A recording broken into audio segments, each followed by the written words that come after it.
Oho ya no achibi ebe bon papa ensema ye de eba na emu ene animu bi enie ye be sha se de free oman Ghana emra se be de fie ni ahwense modo ya empanifo eye na nen aban na tu anamo ama edom dodo no se wotan wachi sika 855 million Ghana cedis aban na se yemfantua kokoakuafo kan wo mo se ne kwan so ano no afa wie ye be bo e de awura ensemfoforo emu ni ahwen Ghana ni this year enhyehyɛ de ahodo a wo kwa kodi tomatoes mu dwa na se brokin na enei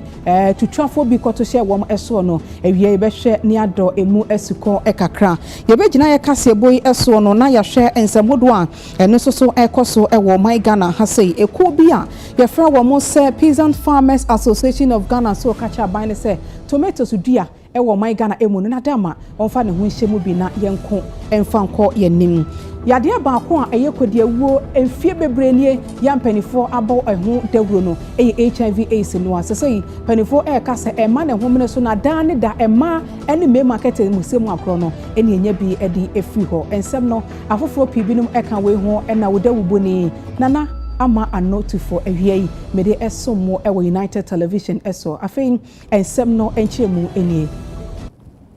yebesha se e free de ekoso enso ewo omai Ghana mampeni His Excellency John Dramani Mahama asoye na yebo mo amane ewo ye TV so ese Ghana adehye binum etintim krata e de akoma mampeni se nadamo nipa binum a odi tumi ama wo som ewo abamu te se electoral commission woni na bedi achefo no wo mo hu ni ye kra enti mampeni hwe na wonyini tumi enso enfamfini se na se oho ma me Jane adekwemensa emane nkoye ono nko a na bedi achefo mienu no so no onfa wo mo enka ho eno ntinkwada nchen nipa binum so tintim petition e de koma mampeni se ohunu se ye special prosecutor Orakisi ajaben ono se na adwuma no a wo ye no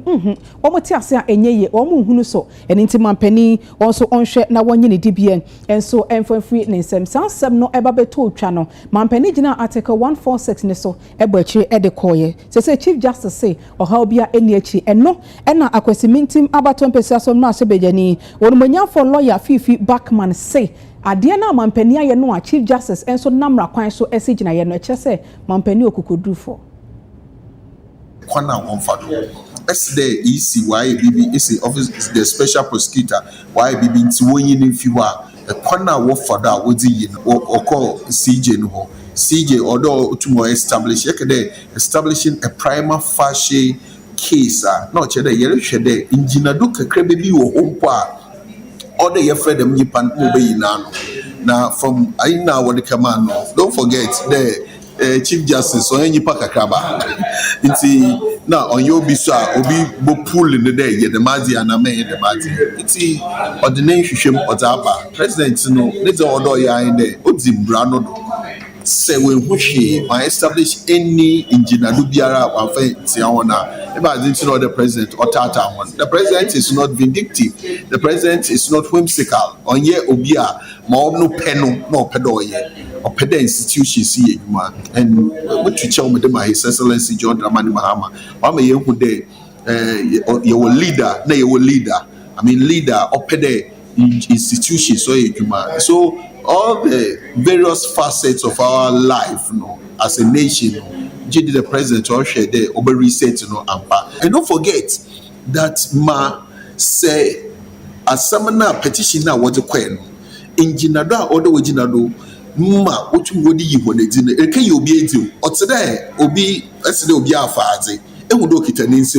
ebe ma be kan de ewio but when you no court manala ngi ntum de buwie anaso when you no court ma court nhwehwe ma we establish beyond reasonable doubt it's yanka adwena nyipa ne ye yesterday ordinary ye no onyo but it doesn't necessarily mean there wa shedara nor yaza onye. The president hasn't, contradicted himself, not a bit. It is the law is the law. And yes, now our intention there will be electoral commissioner. But we Chief Justice we kasa waba one of the consequences waba Ghana in terms of transparency in dealing with matters, Transparency International ranking, corruption index. Meaning I will reference some of these conduct. It's why my president, why a bit careful. It is a one year them na so son or touch them to special independent constitutional bodies now. Not sure that his own assessment or the obequity he has failed and his rating will go down. So I believe he's just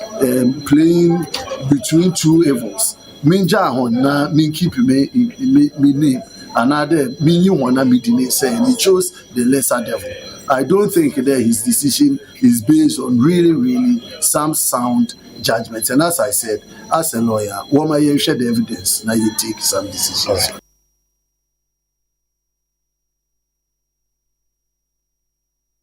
And now moya mpanifo etu nyina na wakasa de ache Ghana man pani se na dama wonhwe se ento so dua wo man Ghana ha sei no obema nani akuhu ye call Peasant Farmers Association of Ghana wo ma so ya owura Bismarck owusu North wono ene executive director oni United Television edi nkomo ena watch se sei o man Ghana ye mfudie no ehu hia se aban no eni akuhu se ne be ya na no de si ye el Burkina Faso ne bi ensibio.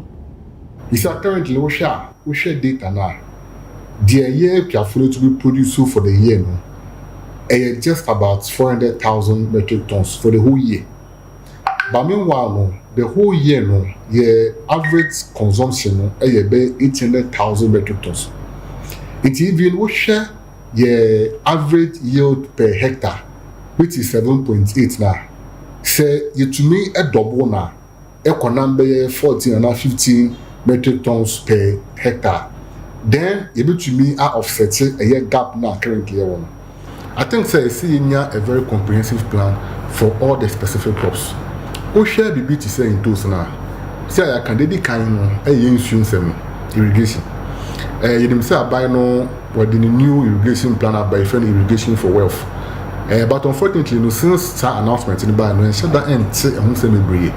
Yanka buy no on ember out clear, honorable minister, number out clear to let us know if there are the plans, the timelines now by no work for that particular project because a huge project. I will to my boy. We should be to say, Paulo go down now, make come answer now. And also, yeah, idea is been on the drawing board since 1960. I buy that than a banning crown. We witness a situation we call cats sword in now, but you mushi. The best stress I buy we know. That Palugu Dam should be their legacy project in the agricultural sector.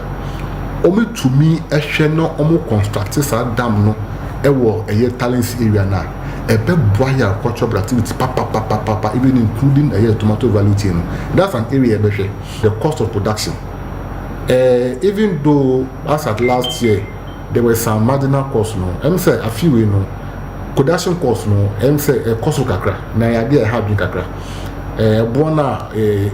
fertilizer, seeds, any other account. I'm say I was so now no so any conducive by the farmer. Instead, I think that area so I say about that particular area. Onumanya for Samson and he Mrashebedania or some additional was a hibodi abaton pesiano eso and nay, well my Ghana amamu emuno, where a soft for abede chair one no and a share a jedi, a fay in foodie edumaso, and na in fidijuma and share ewo my Ghana has say, what chair say a bino, a brano ewo, and amobia wotu, no diabua ama and nay, and yama who do a year my Ghana emu to say and tadian to manosono, yet me apeja who edia koyanim, o conso ga copper and penny for the form you esi ho ya wodi nkomo edefa ohawa infitijuma for enemu ene de aban no ye ede aboa Trademark Africa omo ene Ministry of Trade Agribusiness Industry ye training ama players omo and I say actors in the government industry no enti amumpa info no ebai say amuba 2 days dialogue basically to look at the challenges more industry no more efficacy particularly omo epam ne manu we no so mpese omo de ko amanane a problems ya omo efficacy no ya no mo can say more challenges with the customs delays at the port ne sane manu na enti the program we sha ya to say the players in the industry no Asia na yenhwe kwan ya befa so a sa problems no ebetimi reduce na standard nso ebi wo ye ntoma no wie na say meet international standard na untimi nko US market, untumi nkɔ European market, untumi nkɔ other large markets na just on the man why no kwa. Until yes and ebe ya ebetimi a produce nyama ebe meet standard requirement yen omo bias no omo ehwehwe. The reason for dialogue is that there's no one person who will come in to say that, look, this is what is failing the industry, so let's go in and address challenge A. It's to listen to everybody so that the policymaker is informed to develop, to come up with a holistic approach to support the industry. And that's why we are here today. And it's all part of our ongoing partnership. And the Ministry of Trade has been very, very supportive. As I've always said, it's all about being supportive to us as implementing partners to provide an enabling environment for the donor community, but as well as for the beneficiaries, and in this case, the private sector. In the textile and garment industry. Ibetumi anya nyuma obebia na incentives other countries ni nya no obema yesu anya bi okotogwa omo ye adwuma gidigidi okobani omo ye adwuma gidigidi omo won incentives bia omo wo a free customs ekopem shipment yen ya ye wo Ghana na yenni nti omo boaye na yesu ye de na nya mre se omo de no eno pa ho a ye fa nipa agese ye trade omo bosomi nsia obo okra afe ansa na omo hunu adwuma no na ye Midday say enam school say nipa bebre konti o employ nipa na enam so education kakranti encha no wate ase na mom sika ye de training wo mo no eno ne ye problem enti menem sa policies bebre wo ho why wo ho youth authority wo ho ene mestres aban na nhwe bibi o de beboa ye garment industry na so boy ya na 24-hour economy ni das eni so ade huna wo no yesu ya ready say be support na ye support a boy ye ma ma yenhwe apomodin enkomomu ekakra asefim sembi siye enefo kakra bi ewon kran popune mantama say wo mamprobi polyclinic ho na nipa akowia obi ba edi free woni sesei o bambofo ensem beremprempren ya na NTS se wo hwe apomodin no aso ya oswafa wono ene wo kwabena minta akando akoho ene wo makasa se ehu behia se brano wo hye won taade e hye won so se wo mo ya apomodin no empanimfo a wo ye atwuma ewo afin so wo ma won din empie se ne ebe ya enei BBC ho aye betumi ehunu de oyehoho enso eho yensencho ni Benjamin ni mate edi opani echi ye hwede akachi edi afri ho beno adama so temeka ma he amejo so minia pia de adama ya de asom yetifo ni wadama de akachi enese yo aropei ena se na asem bias de ena no ada ye bohu amane no ena minister ye se oro so betu anamo no odena eni akohwe ni wetie dia ekoso ho nti ana anopei otusa anamo no na ye acting regional director of health ena ablikum municipal director of health omo hwe sa pote wo nyina so eba ebehia no efe otie nyamane a ekosa akasa ye ekoso ho no akasa eche won ye fa so a maame no etimi wura ho etimi efa akola no edipie ye enefe so ohawa ewo ho no ma anka esese aban so anu bo ma ebetimi esisa ade ya no a ebi enkoba biom na eho na yedu ho no minister the minister eto something share facilities ho challenges omo na ade na omo kire se do some what CCTV cameras now so etiri ho baby ewo ho a ekwan eda sa yentimi ensisa ekwan na sa ohawa ebeyi ebekoso atoara etimi sa ebo man ho ba kire se obebo modern ahwe se sa ohaw no ometimi aso ano efe so onu mo koye meeting efe omu ye meeting no o man central for anko hobi ne momom ye no na minister be share central for a o ka kire ye se directive ahodo a aban anase eye health ministry any Ghana health service area aya se ne se efi ene kono hospital bia anhwese enye mamprobi polyclinic nko ne mom hospital bia no momodin se oba install CCTV cameras ewo bebia omu ye adwuma no efe so and say a nurse ni bia na so adwuma ni bia oye hospital bia no and say name tag na say odi a ebo obo so efe so uniform bia say wo share especially woman omu ye adwuma ewo bebia ye je awo na ade no bia momodin se uniform ni name tag ya say na ka bia say e kire se oyo adwuma ye ni wo ho no bia no say omu modin se obehye sa name tag no any uniform so na be ya e be hye ne so say obi a oye adwuma wo ho no Essence or Shen say, hospital be honest, say, you be paid what I say, the poor pavement. So I don't discover pavement. Green grass, Yadia common over to me 8 years and a day. I'm not first to do at the Dinano, the whole IFC, they say, actually, say, Apomodipia, a dim year by the Abwa Irish. It's way anything I call so, Mamprobi Polyclinic. Ama ya dance papa na de ya kan so wa ma hunu de aban ne ba ba ye se wa ma hospital ne mpanimfo de wa se wa mu ye na de si na ano no ebi ansi bio e na woni me ya adwen se ne ma wa kan bi wo ho a e boro hospital no ahoden so wa ma hunu de aban no so ba ba ye se ne be ya oni adwumayefo no so de ne be hia na. Okay, it's your okay and say directive we agent new directive omo de aba na mbom bra aban fufuro we e ba ye no e na wo de san se no e to wo e ti si ade ko no on ba be yiri start the mu pumping se be ya that highway enkoso ebebio that says almost security challenge say hospital dia so nya security se be ya ahobabo betimi akoso yi eti na o say obia hospital bia anya man polyclinic kwa ni hospital bia no modern say obe install CCTV camera nya kan ono de na o kire say issue no go so ye investigation no ye design ko say o ma staff ni bi ebua amanhwemu akoso ana no tire mu se se anhwemu guso ekoso na on pese obeka bibi ansa dem anase enya aban ede be tudwa no so on pese obeka ansa o twen akoso se nhwemu ebekọ ewie na edu echi no wo mo de dia ese aban ede gu akwan mu no aba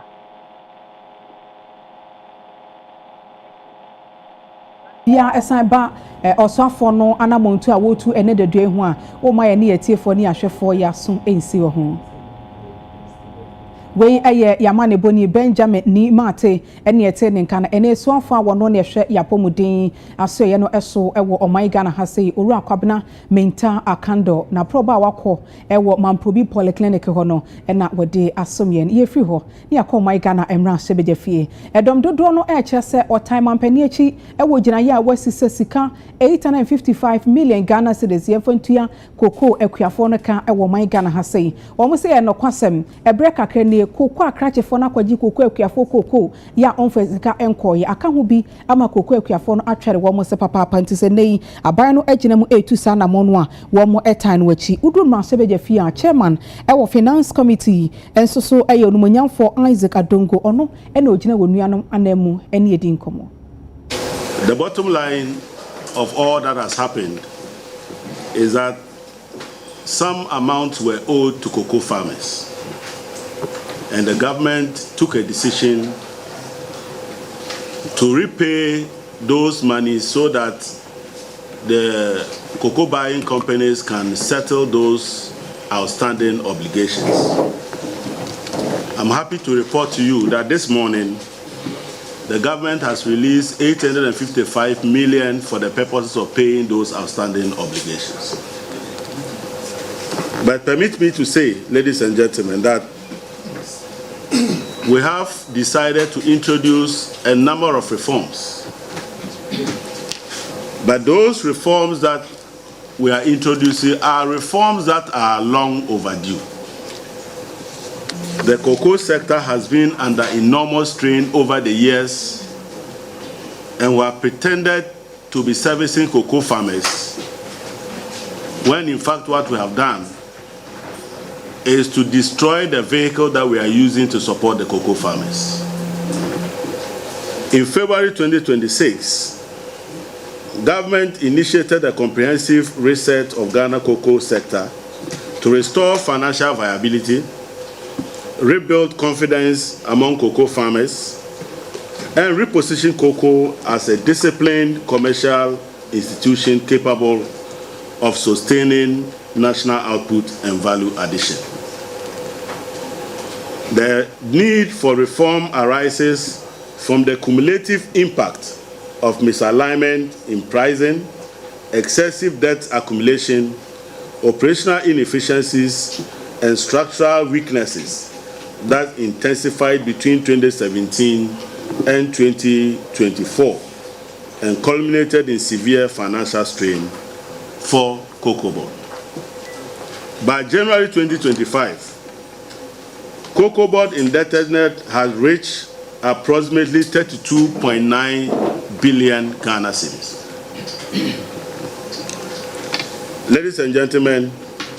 the sector also entered 2025 amid unprecedented global cocoa price collapse of roughly 76% between January 2025 and February 2026. At the start of 2025 to 2026 cocoa season, Cocoa Board had forward sold approximately 530,000 tons, representing about 82% of the projected 650,000 tons of cocoa at an achieved average FOB price near 7,200 per ton. Only 18% to 20% of the projected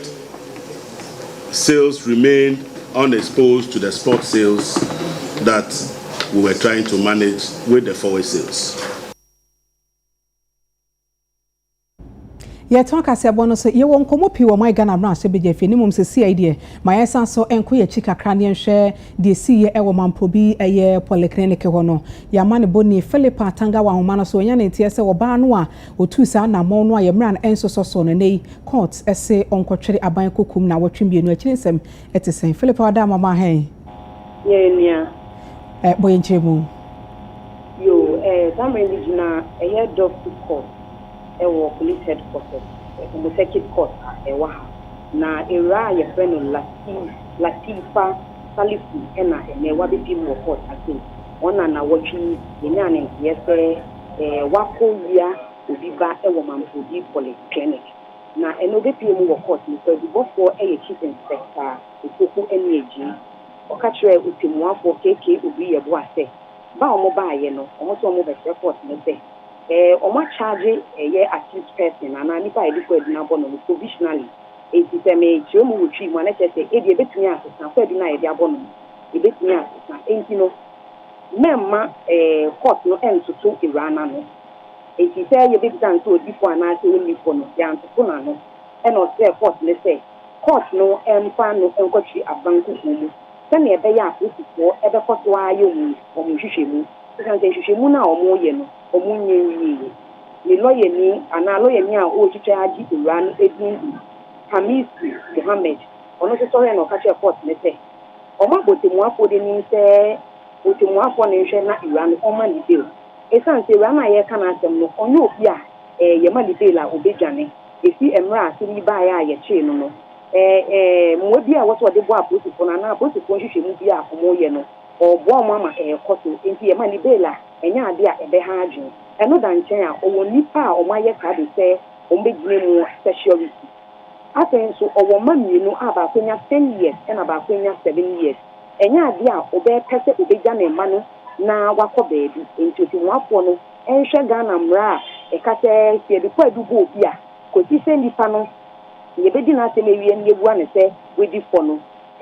only for no otimuafo enhwe so ye article 19 ena aten so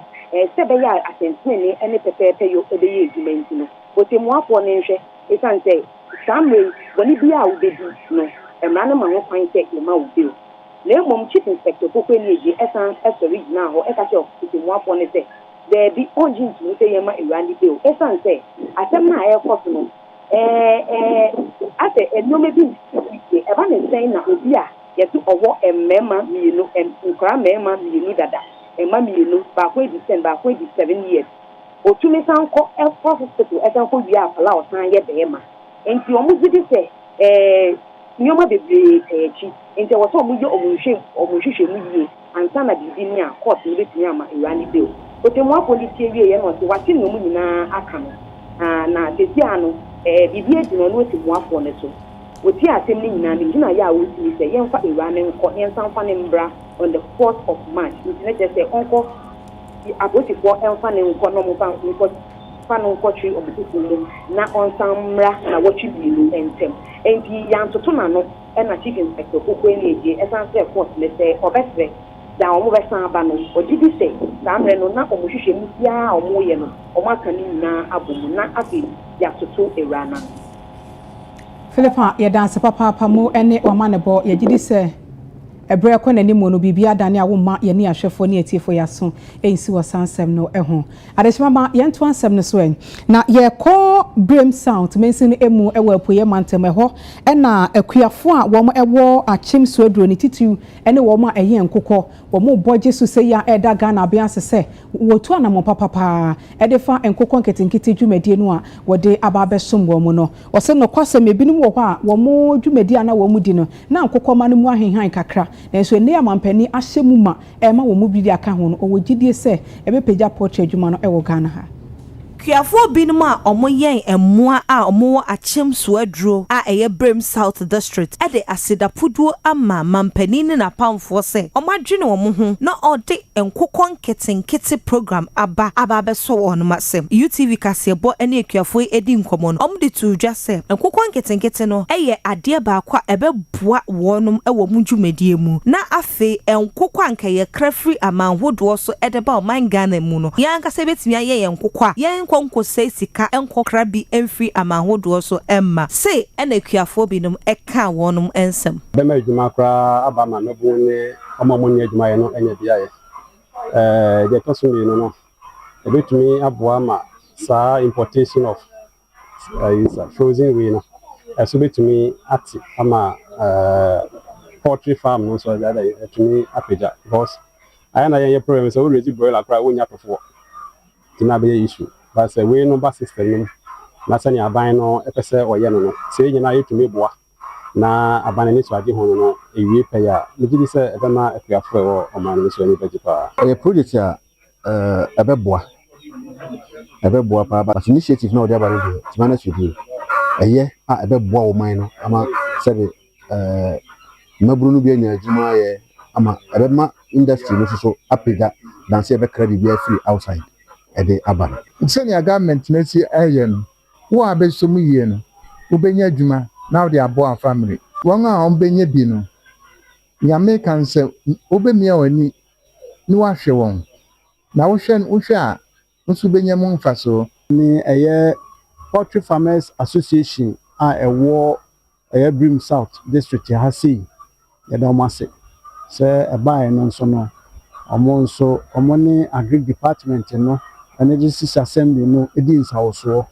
ma enei omo guso eyen nkokọ no na nkokọ no eba no enye nu 2 weeks cramp na nso ubehwe senia nkokọ no omo ho aye fe na senia omo wa ho de omo hurihuri echese enidaso ho bebre eye registration no eba no ye bo ho dewuro asabri ame kasei eye agric department no any assembly no edi nsawoso ma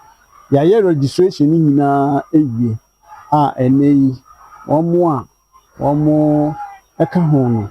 omo nim se enche bia no omo nsa be ka omo nkokọ na omo timi ayeden ayewon enti se obi ho na se ohie bia omo ya sotia ye be register no na dwumadie no ekoso no na ono nso etimi amane bi na wetimi ayen na etimi aboa empanifo etu anamo bi ya wama yate ase sese baako etu anamo ampempeni ya na etu de bi e ha kakra ne mom so onye obi ka ne ho a esi yie papa enu nti enei empanifo ahwe etu anamo ama se wokọ abato empesa so ahodo no emu a wasa east abato empesa so wamra sebejani onumonyamfo Isaac Ejay Mensan woni mensin ne krachepeni onumonyamfo Ibrahim Alhassan aka wonti apamo ode ahwabofom ama kwan se enei se wudu Dabo Senior High Technical School Once girls dormitory and a dining hall emesia for no Wone nkasa ye monmonyamfo ekyerese ahoma ye omutwe eye biaya omuba be si girls dormitory eye baby a emaiwa no ebeda no masanso esi dining hall biaya ombetena edidi sene be ya Daboase Senior High Technical School that chibi no ye bosuku papa ye bebodin aka ho bi ne aka sese suku idi edimu esanse akadia eboama mofra no ehoto omo no ebi ewo suku mu ho sei no de nsem etudwa ne de na ye be pahutam near that swap form, which oye project as a mama Siembayan was East Secondary School. The main project is a 2-story or a dormitory. Yadema mbano. Afe dining hall a kitchen come. Parce yin sima da boss school no tre. Maybe what them a problem. Maybe one dan hosa man hosa. Maybe mo aduane mo di nso sa. Just mo basa brɛ fa mo. Ewi a che ebi ebe hia sɛ obi bia ko school ha bia no. Pride bi na ho kama bi ebeba mu sɛ ko school papa. Since sɛ ye woni ante sɛ ebi no fa ko school akasa no. So one pass ha no ba. No be me that's what pass. It means say ha no odi mu na Facebook no Western din ha no. Yen school we any school a ye bi mu ai the first. It is rightful like you said the mama do say where the ba. Onimanyamfo Ibrahim Alhassa ena ye DCE edema Wasa East District ononso editu dwase District Assembly so ahihye enema guakwa mu a enche ye besi suku adan borehole ene chips compound ama suku no so etimi enya akade papa ede yesua de yare ye suku me primary school no ye 6 unit classroom block ano location ye edukro ne aye GHS junior high school back on and 3 units. There one location no security team here. Na there one another location was Ababusu number 2. One year IGA project. I feel KG and so 3 unit block. Yeah, in Edukro. If we are here Obama, I said there, year boreholes. Assembly into my Bicrano, was here to me 10. I was saying assembly 12 for now. I feel 2 cheap compounds. Yeah, back home, appear suma. Yeah, back home, Accra, Newtown. I feel Dex. Dex and so procurement process there. Yershama. School Biara was I know, be Dex and I'm a check on Robert Chanda. Poultry.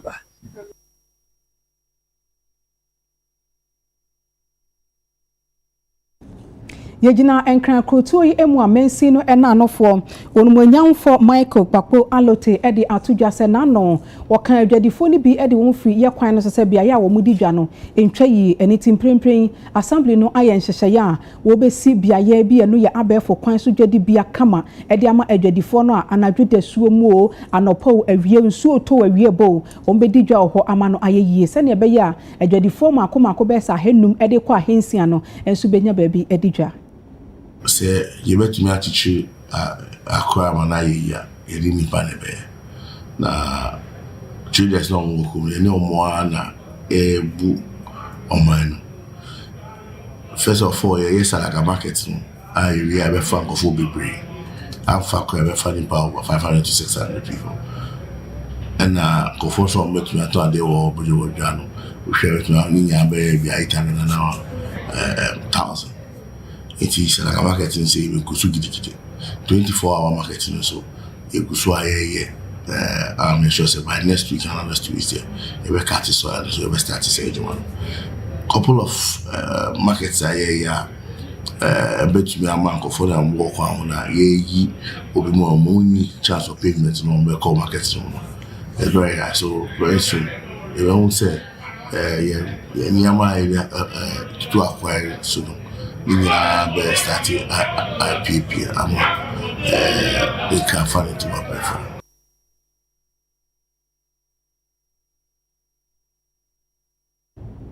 Ghana Mompany His Excellency John Dramani Mahama so that's why ye ja ya awesome Ghana de shade watena se asese no hwe ne calendar no so no hunu se ene ye nuanom musemi for ahye Ramadan fasting no ase eni nti wone ne hokafo Lordina Mahama akawonti apam ho e kan hiransem e da kire wo musese akukuduro anamo no awotu e de won yefunu ato ho no owogide se won betena se kakra na wadwendwene won abrabo mu no opesusudia ene anamo awotu a ebeboa wo abrabo osre wo mu se wei eye dwumadi a wo mu di e wo honhom fam to mo kai wo mai Ghana so a ebeboa yen.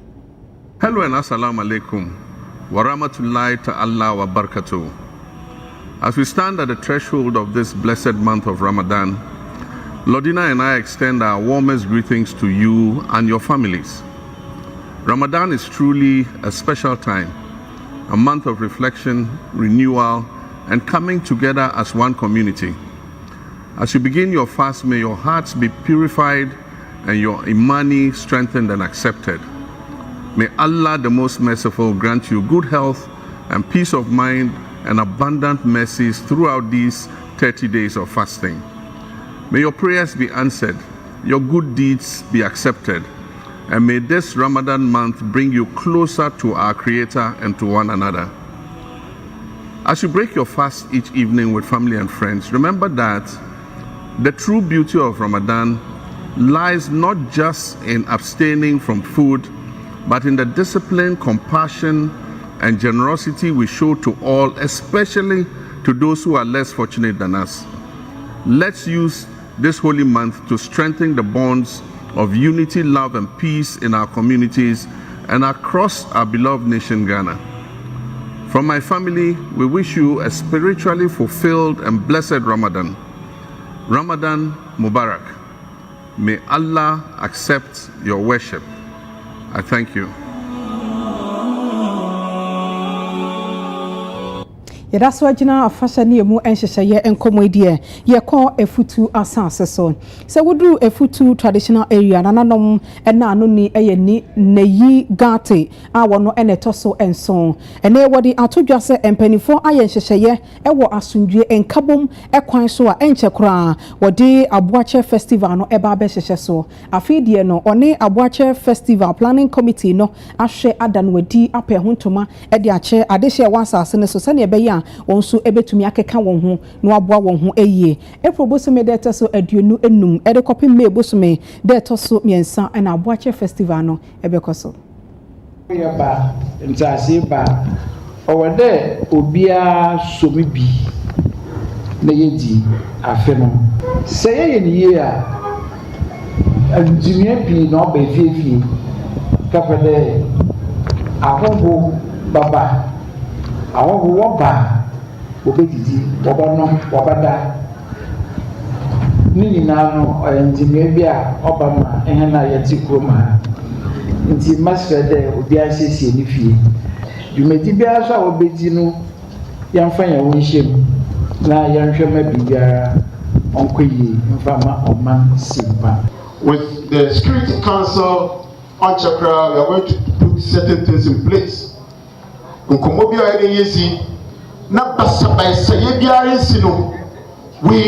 ensure the Afia Butchery to protect. And tourism, the local economy, we must attract investors. There are people who are ready to invest here in Winneba. And I think that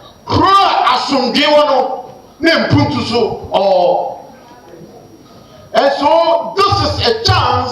to tell the whole world we are ready to promote peace so that development will come to stay.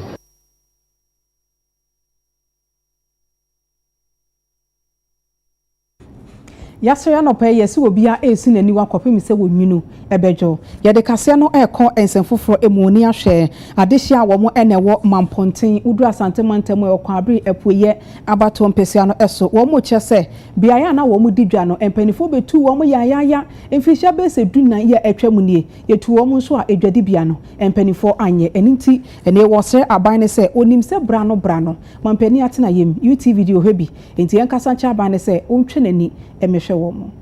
Edwadifo ye wo mamponten no wakwabre east mensin mu asante mantama ekyiremu se bebi ana wo mu didwa no yapam mo afri ho emfinhia dunan nie wo mu nsem ni hina se sabia ho no mo eba besiesie no mu yi wo mu fri ho de wo mu ko bebi foforo enso mfinhia dunan echi no bibia nhya dan koso saa afro manfo no so ka no mo ebo esan so disunsuanso bone ebo mo apomuden so sanse bebi prempren wo mo tena ton ade no eye high tension bi ase ena wo mo tia wo mo ton ade a ese wo mani enu nti wo mo srempanifo se wo mo nhwe na edwa no wo mo nsi emfama wo mo ye face difficult pa if you say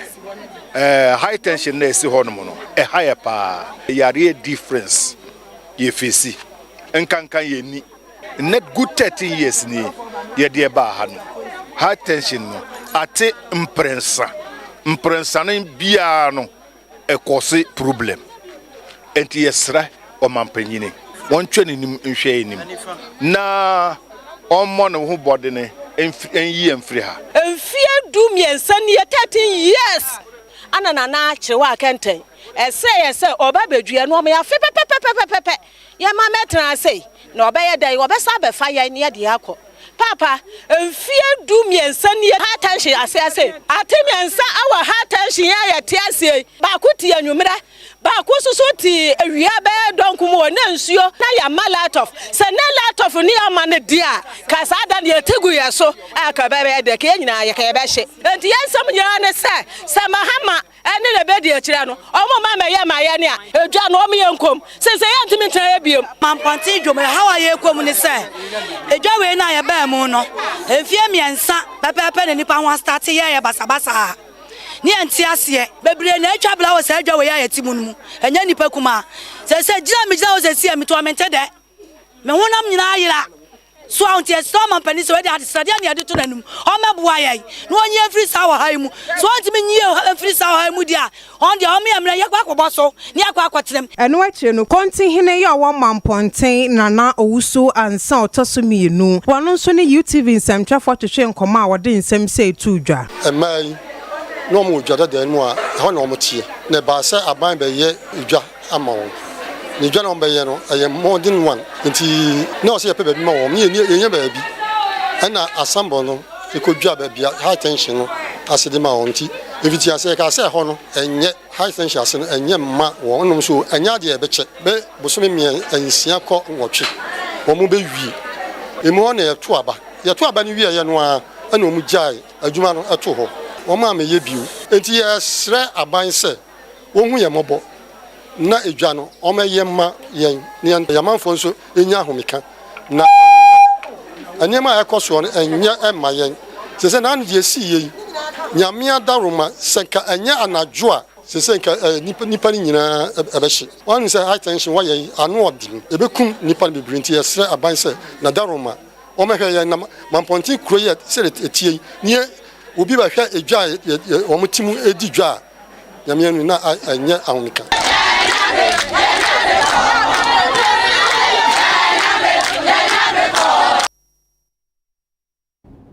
adesema me fa ye du sie ye gina mu ni atwa ho te wa ba ye ba ye ko agokansie mu ensemu na as usual David for isafo bongo difara na dama de ekoso no omo aso ensi ho ye ba sisia ene